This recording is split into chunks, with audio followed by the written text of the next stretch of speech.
पाकिस्तान इस वक्त शदीद माशी दबाव में है, जहां बार बार IMF से कर्ज लेना एक मुस्तकिल मसला बन चुका है और इसी तनाजुर में हुकूमत ने अब एक्सपोर्ट्स बढ़ाने के लिए एक आला सतह की कमेटी भी कायम की है, जिसकी सरबराही इसहाक डार कर रहे हैं। इस कमेटी का अब मकसद क्या होगा? इसका हदफ अगले 4 साल में पाकिस्तान की एक्सपोर्ट्स को तकरीबन $60 अरब तक ले जाना है। 1 साल पहले पाकिस्तान ने ऐलान किया था और अब 1 साल गुजर चुका है और अब भी हदफ वही है, लेकिन हम अपनी एक्सपोर्ट्स में कोई खातिर ख्वाह इजाफा नहीं कर सके। अब एक्सपोर्ट्स के बगैर मुल्क अपनी इम्पोर्ट्स के साथ कर्जों और ज़र मुबादला के बहरान को संभाल नहीं सकता और हुकूमत का बुनियादी मसला यह है कि पाकिस्तान की मईशत ज़्यादातर इंपोर्ट्स और डिमांड पर चल रही है, ना कि प्रोडक्शन और एक्सपोर्ट्स पर।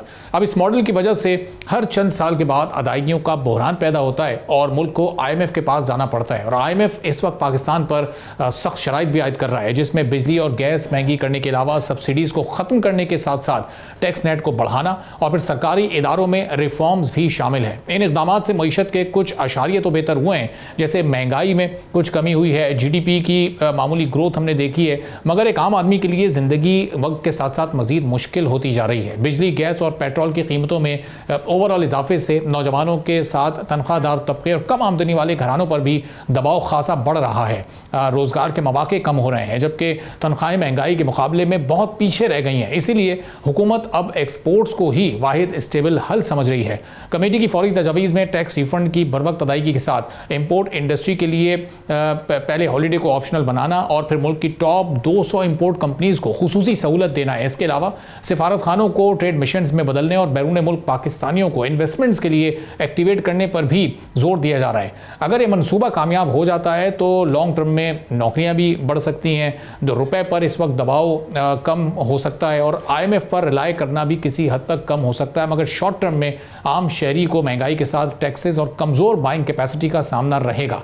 अब असल चैलेंज ये है कि हुकूमत एक्सपोर्ट्स बढ़ाते हुए आम आदमी को मजीद कुर्बानी देने पर मजबूर ना करे, बल्कि उसके लिए कुछ शॉर्ट टर्म ऐसे इकदाम सबसे इंसेंटिव्स अनाउंस किए जाएं जो कि किसी हद तक वो काबिल अमल भी हों और लोगों की ज़िंदगियों में थोड़ी सी बेहतरी भी वो ला सकें। कितनी चैलेंजिंग इस वक्त सिचुएशन है, $60 अरब अगले 4 साल में क्या वाकई ये हदफ हासिल हो सकेगा? इसके लिए क्या क्या इकदाम फ़ौरन उठाने होंगे? मिर्ज़ा इख्तियार बेग साहब मेंबर हैं standing committee for finance and revenue के, मारूफ सनतकार हैं, पाकिस्तान पीपल्स पार्टी के MNA हमारे साथ मौजूद हैं। बहुत शुक्रिया मिर्ज़ा, प्रोग्राम के लिए आपने वक्त निकाला। अब ये जो इस वक्त सूरत हाल दरपेश है, 1 साल पहले ऐलान किया गया कि 5 साल में एक्सपोर्ट्स को डबल करना है। पहला साल मुकम्मल तौर से गुजर चुका है, अब हम दूसरे साल में दाखिल हो चुके हैं। एक्सपोर्ट्स हमारी अभी भी वहीं की वहीं है, बल्कि कुछ माइनर सी उसमें किसी हद तक कमी भी वाक़ई हुई है। ये हदफ के करीब हम कैसे पहुंच सकेंगे? क्या कुछ करना पड़ेगा? देखिए, इन सब तजर्बात के बाद एक चीज साबित हो गई कि पाकिस्तान को अगर GDP बढ़ाना है तो एक्सपोर्ट लेड ग्रोथ ही हमें आगे लेके जा सकती है। हम जब इंपोर्ट बढ़ाते हैं अपनी इकोनॉमिक एक्टिविटीज़ को तेज़ करने के लिए, तो हमारे पास इतने डॉलर नहीं है कि हम इंपोर्ट के बिल्कुल सस्टेन कर सकें। फिर अगर ज़्यादा इंपोर्ट हो जाती है तो आपके रुपए पे दबाव आ जाता है, फिर आपके रिजर्व्स डिप्लीट्स कम हो जाते हैं और वो एक विशेष साइकिल है जिसको आप कहते हैं इकोनॉमी हीट अप हो गई।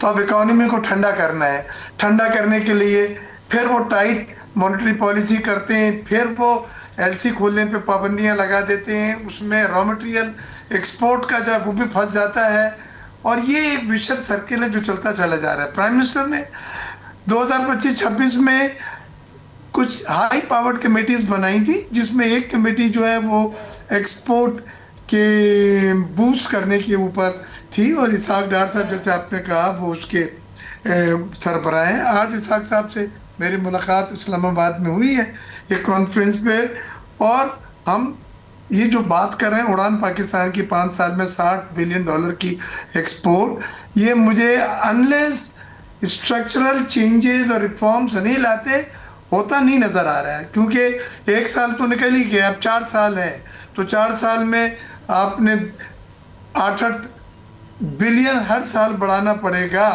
जो नॉर्मल हालात में मुश्किल नज़र आता है। क्यों नज़र आ रहा है मुश्किल?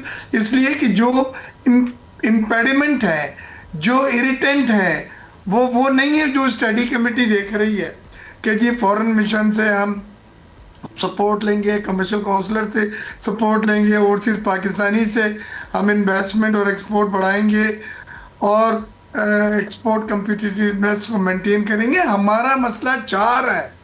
सबसे पहले पावर और गैस के टैरिफ जो हमारे आउट हैं, हमें 8 सेंट्स पे लाना है 24-25 रुपए फी यूनिट, इससे ज्यादा नहीं।